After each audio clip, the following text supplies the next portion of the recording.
Hey guys, it's M, and today we're finally going to be discussing What If Raoh Won. As for two notes, first, we aren't going to be discussing anything before the final fight. Seeing as obviously none of it's going to change, there's no reason for me to go over it again. Second, I'm sure quite a few of you have seen Samuel Heaton's video on this same idea. For those of you afraid our videos are going to be the same, I feel my interpretation's going to be a bit different and probably a bit longer than his was. So, with that, let's get into the what if.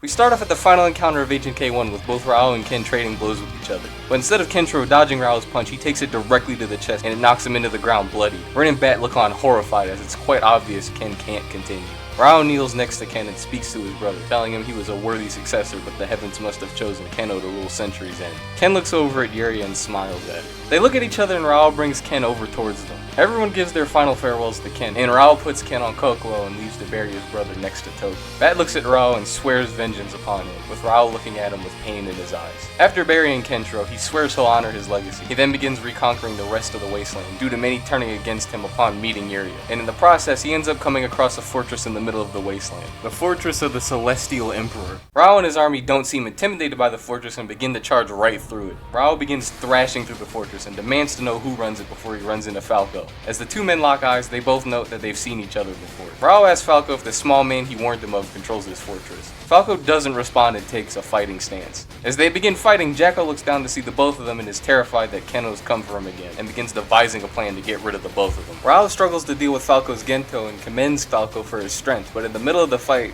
he notices that Falco has a bad knee. As the two men look at each other injured with Falco struggling to even stand, Raoh mentions that he shouldn't serve a weakling like Jacko and should join forces with him instead. Falco says that he can as he's defending the Celestial Emperor, but as the two are talking, Jacko puts lights on the both of them and fires harpoons down at them. Falco gets stabbed by 2 shots but cuts down the rest, and Raoh simply catches all the harpoons. Jacko smiles as they all suddenly explode, and it knocks them down with debris crumbling on top of them. Raoh punches the debris off of them, and as they both get up, they see both of Jacko's sons standing next to Rui with knives. They command Falco to get up and fight for his emperor, and as Falco begins to stand, Raoh looks over at him and asks if he saves that woman, would Falco join him. Falco looks surprised but nods, and Raoh uses Muso Tensei to appear behind the two of them and immediately kill both of them. Rui seems confused, but Falco walks up and hugs her. Raoh then asks if he can watch her while he finishes up, and Falco nods. Raoh then walks forwards to the nearest wall and punches through it. When he joins his main forces, they easily clear out the rest of Jacko's army, and Raoh ends up stumbling into Jacko himself as he's trying to escape. Jacko's terrified and goes to swing, but Raoh slaps Jacko, knocking him out and lifts him, taking him to the injured Falco, who easily finishes him off. Falco tells his remaining men to swear loyalty over to Raoh. Solia begins yelling at him, saying that they'd just be going from one tyrant to the other, and as Raoh goes to kill him for that, Falco takes the punch for Solia and tells Raoh he'll control his men. Raoh tells him to make sure of it, and they all head back to the wasteland to finish conquering it. After a few years, he manages to conquer all, if not a majority, of the main wasteland. He then gathers Falco's army along with his own and tells them that they're headed to Asura. Falco seems shocked and asks why they'd want to head to a place with such a reputation, and Raoh says it's to see his brother Kaio and conquer his land as well. Everyone seems surprised but goes along with him. They all march near the edge of the wasteland and see a pirate. Akashashi quickly comes down to greet Raoh, and Raoh simply responds by telling him it's time. Raoh and his army board the boat, and they head off to Asura. In the middle of their trip, Akashashi pulls Raoh to the side and asks him for a favor, seemingly out of desperation. Raoh looks down at Akashashi but doesn't respond. The pirate then pleads his case about losing his son in Asura, and as he finishes, Raoh says he's not there to search for a lost child, but if he finds him, he'll let him know. Akashachi's surprised by Raoh's kindness and thanks him. Raoh scoffs and remains silent for the rest of the trip until they reach the land of Asura. Raoh and his army ride out and are immediately attacked by a few Shura in the area, but they stand no chance against Solia and Falco, who easily deals with them. A certain Shura tries to burrow underground and attack Raoh directly, but as he pops up in front of Raoh easily kills him. The army begins conquering cities in the land, and the people begin hearing about Raoh's return. The Boros begin rioting along with Shachi, and as in the manga, Shachi ends up defeating Kaiser, but also Elf and Shazan, and claims the arena of Asura for himself, waiting to meet the savior of Asura in the flesh. Juke finds Rhea and attempts to bring her to safety, warning her of what war may be coming for Asura, as he's heard of Raoh and knows the only way he would have made it here is through conquest. She begs him to find Shachi, but he responds saying that if he doesn't come to them, he may have already perished. Kaio hears of his brother's arrival and prepares to engage Raoh directly and heads towards his location. As Raoh continues his conquest, he runs into Han's fortress. As Raoh and his men prepare to advance, Han jumps down and kills a good chunk of them before Raoh stops him. Han's shocked and asks why Kaio is attacking him, and Raoh smirks, as he knows this means his brother's at least still alive. He then asks Han where Kaio is. Han's still surprised but seems to catch on this isn't his leader at least. He challenges Raoh directly, and Raoh grins accepting the challenge. As their fight begins, Raoh is shocked by how fast Han's punches are, but as the fight goes on, he slowly begins adapting to his speed. They both seem to be near equal to each other, but with Raoh seeming a bit more powerful than he is. The fight intensifies to the point where both men are heavily injured. Han shoots his Hakura Misei and it clashes with Raoh's Celestial Charge, which seems to overpower Han's beam, which knocks him into a wall. Han laughs and says he remembers who Raoh is now and seems impressed with how far he's come. Although he seems exhausted, he prepares to charge Raoh again, but Raoh suddenly lifted off of his feet and into the air, disorientated. He turns around to see Kaio, whose aura is leaking from the seams of his armor. He lands multiple quick blows on Raoh before knocking him to the ground and laughing, stating that he's surprised the legacy of Hokuto Shinken has survived through him, and that if Han's even remotely a challenge for him, he can't compare to Hokuto Ryuken's true power. Kaio walks towards the injured Raoh and Raoh enters Musou Tensei, saying that he's seen what Hokuto Shinken's truly taught him. But as Raoh charges, he seems to get weak, and Kaio begins beating him down. His army watches on shocked as Raoh can't seem to do anything against him. Before Kaio can kill Raoh, Solia and Falco do a team attack against Kaio, which slices his armor open and appears to injure him. Kaio's nigh covered in energy from his excitement and commands everyone to fight Raoh's army. An all-out war ensues, and Kaio and Han are easily tearing through Raoh's forces as Solia and Falco struggle to hold off Kaio. Solia tells Falco to get Raoh and run as he's unable to fight. Falco argues for a bit, but Solia shoves him to the side, and as Kaio continues attacking, Falco reluctantly leaves Solia to grab Raoh and make a break for it towards an opening in the fortress. Raoh orders Falco to put him down, but Falco ignores him, simply asking Raoh to ask his troops to retreat, but Raoh says if they're going to escape, it's going to take all those men to hold back his brother. Falco yells to retreat to another fortress, but many men still die while attempting to escape. Raoh and Falco get on Coco, who seems to accept Falco, and they begin fully fleeing from the area. Kaio leaves after them, and the very injured Han still manages to kill droves of people that were left behind, including Solia, near effortlessly. Kaio manages to catch up to both of them near a riverbank, and as he does, he shoots a beam at them, which knocks all of them into the water. Kaio laughs, saying Hokuto Shinken's fate is sealed here and that the legend of Raoh ends, as both Falco and Raoh sink into the water. Hours later, they both wake up to see they're under the care of a blonde woman. Raoh asks who she is and why she helped them, and she says it's because her fiancé saw both of them wash up on shore and wanted to help. Raoh and Falco seem confused given that the people in the land of Asura aren't exactly known for being kind, and as they're speaking, Hyo walks into the room and the woman hugs him. Raoh pauses, noticing how similar they look to Ken and Yuria. Hyo looks over at Raoh and smirks, asking what had happened to the both of them. Raoh seems to calculate a response, noticing that Hyo didn't immediately recognize him, and he says he was attacked by some crazy Boros. Hyo smirks, saying that he was attacked by some Boros too, led by someone named Shachi, and the only reason that he saw the two of them floating was because they happened to be on the path back. Raoh pauses and thanks Hyo for saving him, and while he's looking at him, he's reminded of Kenshiro. Hyo mentions that whoever Raoh is, he seems a bit stronger looking than the average Boro, and he looks very similar to his brother Kaio. After a brief pause and Hyo seemingly growing suspicious of who he's talking to, Raoh tells Falco to come with him and they both prepare to leave. Hyo advises against it since they're both still injured, but Raoh insists and leaves anyway. Falco follows him as they both leave for the fort closest to Han's. They see Coco in front with bandages on him, and they both get on top of him and head off. Hyo stares at them suspicious of who they are, and Raoh tilts his head down while they're walking away. Falco asks what's wrong, but Raoh doesn't answer. He's still concerned, but doesn't seem to pry anymore into the situation. As they continue forwards, they run into an injured man outside of a different nearby fortress. His wounds are severe, and they see a crying woman next to him. They both stop next to the pair, and the woman gathers herself to ask if they're with Hyo. Raoh responds by saying no and asks if the injured man is Shachi. The woman nods, and Raoh uses one of Toki's techniques to hit a pressure point in Shachi to revive him. He seems to stable himself enough to partially wake up. The woman thanks Raoh, and Raoh asks where she came from since she seems to be against the Shuras and the Rashos of the land. She motions for them to follow him, and she leads them to a small encampment, the same small encampment that Juke is staying at. As the woman goes to heal Shachi and thanks Raoh one more time,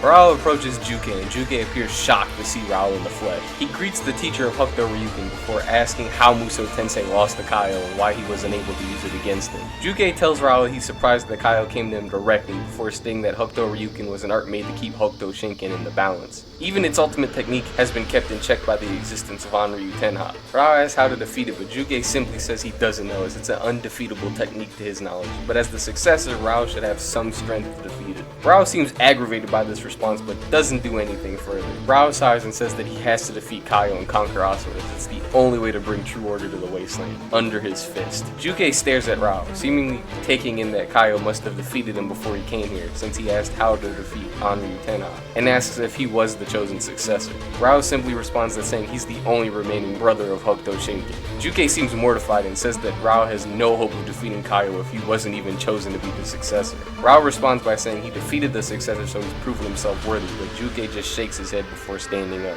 Raoh asks where he's headed and Juke says he's going to fix his wrongs and possibly make sure the only hope for the wasteland returns. Raoh goes inside and talks to the woman and asks if Shachi's okay. He's fine and introduces herself as Ria. Shachi sits up and asks Raoh if he's truly the same Raoh he's heard of in legends. Raoh asks what he's talking about and Shachi goes on to tell him about the legend of Raoh. He wonders who could have created such a legacy as he doesn't have any allies in Asura, unaware of how far the Boros spread his legacy, but doesn't mention this. Raoh then mentions Shachi's father asked him to find him, and Shachi seems surprised that his father's even still alive. Seeing as Raoh has to retreat momentarily anyways, he figures he may as well head back to the capital wasteland before coming back to regather manpower. The three head off towards the dock they arrived at, but when they reach it, they find nothing but flames await them, as it appears that Kaio caught on to how Raoh arrived and destroyed any hope of escape. Shachi seems shocked and Falco seems horrified, but Raoh seems angered. He smashes the floor wondering how he could be so weak to let this entire scenario play out this way, and wonders how his own fist couldn't take this land. Raoh wants to head back to where his men most likely retreated to, but knows it's most likely hopeless, as Kaio must have destroyed that fortress too. Falco asks what's their next plan, but Raoh doesn't respond. Juke arrives at Hyo's fortress alone, but unlike the anime, before anything he asks Hyo to fight against Kaio.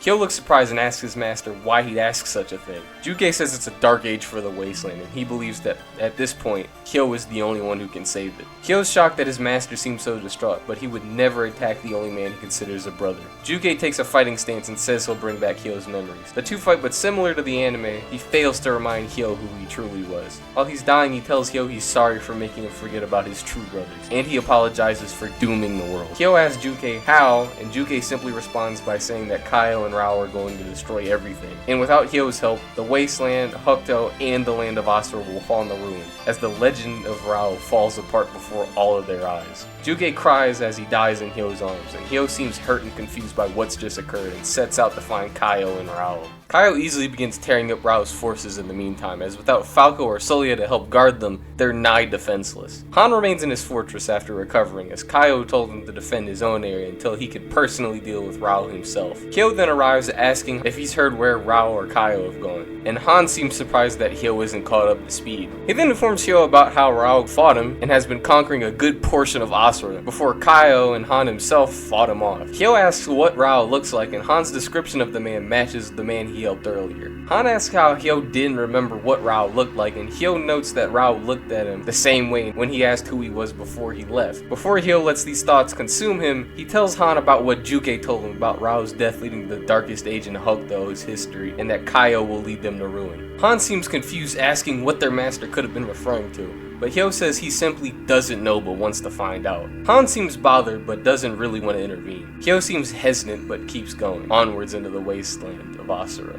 As he marches through, he runs into Koryasha, who appears in front of him to stop him. Hyo asks what he wants, and Koryasha says that he wants to know if Hyo is going to listen to his master's warnings against Kaio. He warns Koryasha to move, but he says that if he doesn't heed his master's warnings and helps Kaio, that the entire world will fall into chaos. Hyo seems to pause again, and Koryasha attacks him before running ahead. Hyo gives chase after him. Meanwhile, Raoh, Shachi, and Falco wander until they find one of the forts Kaio reclaimed. Three of them manage to recapture the fort, and when they're done, Raoh stops. Falco asks what their plan is now, but Raoh doesn't respond. He seems to notice Raoh's arm is slightly trembling, and notices that Raoh seems scared, an emotion he never expected the mighty Kano to experience. Falco seems unnerved, and Shachi seems shaken that the savior he expected to arrive can't even seem to defeat a single Rasho. He berates Raoh, and Raoh threatens Shachi, saying that at the very least he can kill him. Shachi doesn't respond and simply wanders off, stating that he might have a better chance of defeating Kaio if Raoh's just gonna sit there and wait for him to attack. Falco kneels, asking if they're really just going to wait until Kaio's arrival, and Raoh doesn't respond and sits back down. As Shachi's exploring the wasteland, he sees Hyo chasing after a small man before both of them collapse into some sort of hole in the ground. Shachi doesn't know why, but he feels compelled to go in after them. As they both fall, Kaio sees the Hokuto statue and says that he's heard of it, and knows that it holds the true secrets of Hokuto. Koryasha asks Kaio one more time if he plans to fight against Kaio, and Kaio says no, seemingly disappointed. As he does, the two notice that Shachi's in the cave with them, and he steps past both of them, stating that if this statue can help him defeat Kaio, that he'll do whatever it takes to use it. As Kaio prepares to fight Shachi, the statue begins crying and both men look at it. Koryasha states that the statue's trying to tell them that enough Hokuto blood has been spilled, and it's time for them to fight against the true evil of this land. Kaio feels as if the statue is compelling him to touch it, and as he does, his blood boils and memories shoot into his head of Kenshiro, Raoh, and Toki as they were younger. Then he suddenly gets flashes of Ken and Raoh's final battle and the sorrow they both felt. It then shows him Raoh's sorrow isn't deep enough to defeat Kaio, as his ambitions have clouded his true emotions yet again. Before ending with his thoughts being consumed by pure darkness, the demonic energy from Hyo's body seems to disappear, and for a moment he can think straight. He steps back for a moment and tells Koryasha and Shachi they need to go find Raoh right now. As the three set off to find him, Kaio finds Han and asks if he knows where Hyo is. Han says he doesn't know, but doesn't mention what him and Hyo talked about, as he feels there's something wrong with Kaio as well. Kaio then tells Han to stay on the lookout for him, as they may need his help to locate Raoh, but as he prepares to leave, Han asks how Hyo didn't know what Raoh looked like. Kaio responds by saying their crooked master stole his memories away. Han grows suspicious but doesn't say anything. Kaio then leaves, but Han notices that he seems a bit angry, as his aura seems to flare off of him a bit as he walks away. When he sees Kaio's gone from vision, he heads off to find Hyo, while Kaio's going to Hyo's fortress directly, but he can't find him inside. He then walks into Sayaka's room, and before she can say anything, he asks her where Hyo is. She seems terrified and can't speak, as his aura seems to flare up. Kaio asks her again, but she asks what's wrong with him. Kaio then knocks her to the ground, seemingly angry. He says that he's worked hard to crush Raoh and all the ambitions of the main Hokuto lineage, and he's not going to let it fail due to Hyo's soft and weak heart. He then kills Sayaka and says he'll blame it on Raoh, similar to how he tries to blame Ken in the anime before heading back out. After a few hours, Shachi leads Koryasha and Hyo to Raoh, and the three head up to meet him directly. Hyo calls out to him, and as he does, Raoh turns around preparing to fight, saying that he's assumed that they've all joined sides with Kaio. Hyo says that even with Musou Tensei, he cannot defeat Anryu Tenha. Raoh seems irritated by this and says that his fist can conquer anything. But Hyo says Kenshiro almost brought out Raoh's true potential, but upon his death he reverted back to the same person he used to be. Raoh seems saddened by this information but doesn't move, stating that Ken's compassion was his downfall and the only reason Raoh won. Hyo says that Ken's compassion may be the only reason that Raoh survived, and had Ken been here, he probably would have beat Kaio by himself. Raoh pauses, wondering what Hyo means by this statement. But as he's thinking, Hyo says the only hope they have of defeating Kaio is if they all work together. As a part, he would kill all of them. As Hyo is speaking, Raoh notices how much of Kenshiro he sees in him and begins crying to his own surprise before agreeing to this plan. Eventually, Kaio stumbles upon the fort to see everyone prepared to fight him. He seems enraged that Hyo turned to fight him along with everyone else that showed up to face him at the same time. Kaio's aura flares up as he charges at the group, and they all go against him at the same time. Kaio seems to be destroying both Shachi and Falco easily, but Raoh and Hyo seem to be giving him pause. The group's efforts manage to heavily injure Kaio,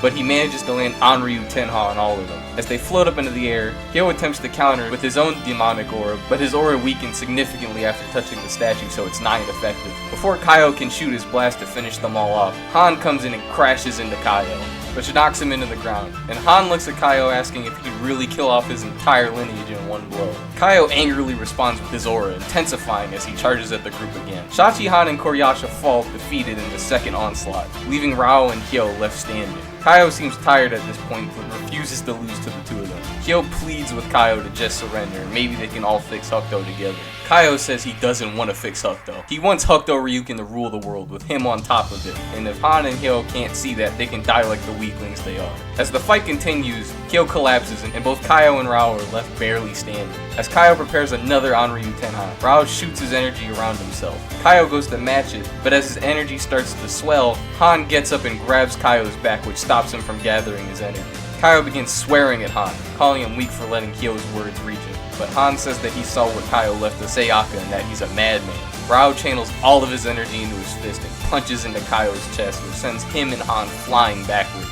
Raoh coughs up blood and falls on one knee, while Hyo slowly stands up to help. Kaio stands himself up, but it's clear he cannot fight anymore. He looks at Raoh, Kaio, and Han, seemingly angered that Kyo's weakness managed to be the downfall of his plans.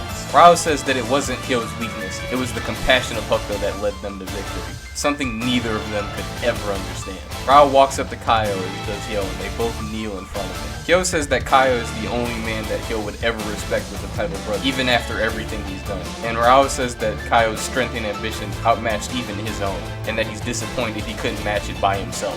Kaio laughs at the two of them and calls them pathetic while he falls to the ground, with both Kaio and Raoh staring at the body for a moment before standing up. Raoh seems disappointed with himself and sits down in front of Kaio, with Kaio saying that he'll prepare his remaining forces to give him a boat and help him get back to the capital wasteland. Raoh says he now truly understands why Ryukin didn't choose him, as his drive to become stronger always seems to cloud his judgment. Kaio says that he at least avoided Kaio's fate, and that's an improvement in itself. Raoh asks if Kaio heard what Han said, and Kaio doesn't respond and simply goes off to his fortress. A few days go by, and with no more Rashos left except for Kaio, Asura becomes significantly less chaotic, as his reign's far less destructive than Kaio's was. Kaio's men take Raoh and make him a boat, and also manage to heal both Koryasha and Falco, and the two head back to the capital wasteland, though Falco can't seem to fight anymore due to his injuries. When they make it back, Raoh and Falco head back to their main fortress and live in peace, with Falco caring for Rui and his girlfriend, and Raoh having a son and caring for him. After a while, he hears rumblings of some rebellion have occurred in the far north, but Raoh shrugs it off as something his men are passing around as scary stories, as he left no one left alive in the capital wasteland to oppose him. As him and his army are resting one day, a man approaches their fortress and says he'll give in to the mighty Keno.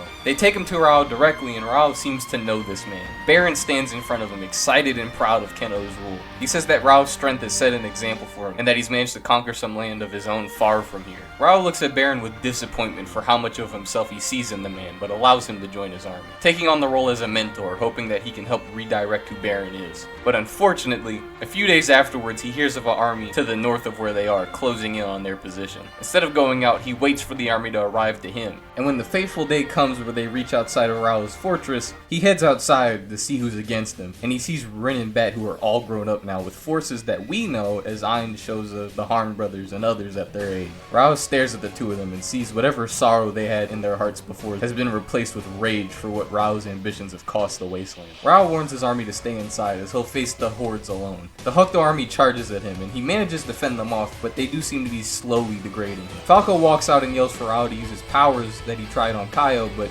Raoh doesn't respond. As they watch Raoh start to get injured, a few of his own jump out to aid him, and before long it turns into an all-out war. As Raoh's watching for the next person to attack him, he gets hit by a very weak 100-fist rush on his back. He turns to see Bat staring at him angrily with scars on his chest similar to Kenchiro's. Bat swears he'll get revenge for Ken no matter what happens to him. Raoh looks at Bat with sorrow as he allows Bat to hit him, but to little effect. As Falco barely manages to fight back against his enemies, he notices Rin and seems to pause. The pause is long enough for someone in the Hokuto army to kill him while he's distracted. After a while, Raoh's forces in the Hokuto army seem to die down as so many in the field are just injured or dead. As Raoh's taking hits from Bat, he turns to see Shoza dead with Baron not far from him. He walks up towards them with Bat seeming confused, and Raoh looks down at Shoza, seeming consumed with sorrow. Raoh mutters that it seems his own ambition has crushed him. He turns to face Bat with tears in his eyes. Bat looks at Raoh and remarks how similar he looks to Ken at this moment, but it's not going to stop him. Bat lands another punch on Raoh's chest, but he doesn't seem to react to that either. Bat yells at Raoh to fight him seriously, but Raoh responds saying that he now sees what Kenchiro truly wanted, and that his compassion was the only way for the wasteland to move forwards. He seemingly kneels down similar to Yuri and is ready to accept his fate. For the man known as Keno the Conqueror in this moment seems broken. From his journey to Asura to this, it seems that the weight of his own actions has finally caught up to him. Rin and Mamaya both walk up to Raoh and Bat, both aiming their crossbows down at him, with tears in their eyes. Raoh looks up at them and smiles, asking them if they'll truly continue Kenshiro's legacy. Rin and Mamaya seem too emotional to say anything, but Bat responds to Raoh with a bitter look on his face, but saying that he will. Raoh responds by saying then the wasteland shouldn't have anything to fear. With that, he puts his head down and allows both Mamaya and Rin's shots to kill him, accepting his actions and the death he deserved for all the suffering that he's caused. He didn't deserve to die on his feet with honor. He deserved the death he caused half of the wasteland. With Raoh finally defeated, Bat and the remaining Hokuto army members begin reconstructing the wasteland with a more compassionate outlook, modeling it over the last Nanto general's peaceful city. With everyone having suffered through the pain of Raoh's rule, the peace period afterwards lasted years, even decades. And with that, that's where our story ends. This was the longest, most intense what if story to write. We had to take a lot of creative liberties, and I had a lot of original situations I had to think for, but here we are. I promised I'd make the story interesting, so here it is. I'm sure there were a lot of twists and turns you didn't expect. After the long wait I had to put you guys through, I hope it was worth it. And I wonder what you guys think about it. As always, I'll be glad to discuss with you guys in the comments, and with that, I've been Eddie, and I am out.